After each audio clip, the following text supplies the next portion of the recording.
অনেক টালবাহানার পর গত সোমবার প্রায় মধ্যরাতে রাত 12টার কিছুটা আগেই সাপ্লিমেন্টারি প্রথম তালিকা প্রকাশ করেছে জাতীয় নির্বাচন কমিশন তাদের ওয়েবসাইটে। এরপরে সিইও ওয়েস্ট বেঙ্গলের যে ওয়েবসাইট আছে সেখানেও দেখা যাচ্ছে।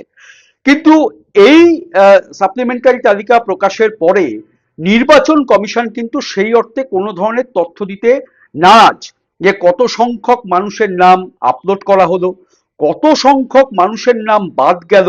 এই বিষয় নিয়ে সিইও মনোজ কুমার আগরওয়াল তিনি যেমন কথা বলেননি, সুব্রত গুপ্ত তিনি ইলেকশন অবজারভার তিনিও কিন্তু ব্যাপারটা এড়িয়ে গিয়েছেন।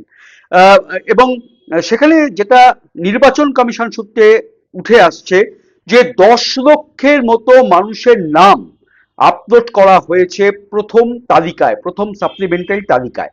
28 ফেব্রুয়ারি হচ্ছে চূড়ান্ত ভোটার তালিকা প্রকাশিত হয়েছিল।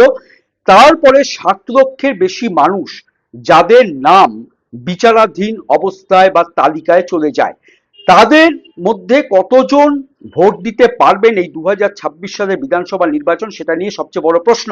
মুখ্যমন্ত্রী নিজেই বলেছেন যে 25 লক্ষের নাম যদি তোলা হয় তার মধ্যে প্রায় 10 লক্ষ বাদ।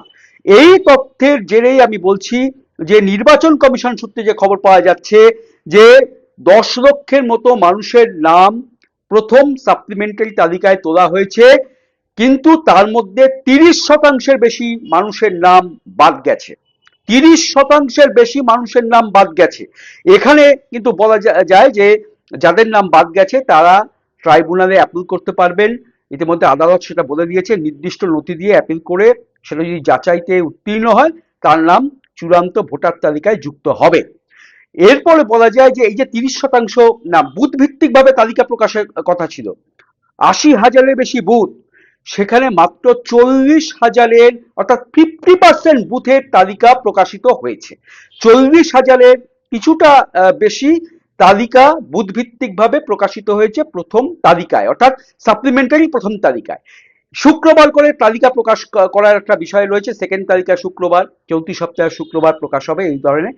কিন্তু নির্বাচন কমিশন আদালতের কাছে ইতিমধ্যে লিখিতভাবে জানিয়েছে যে প্রতিদিনই তালিকা প্রকাশ করতে পারে, যতক্ষণ না পর্যন্ত এই ই সাইন হয়ে যেগুলো আসছে সেগুলোই আপলোড করা হবে।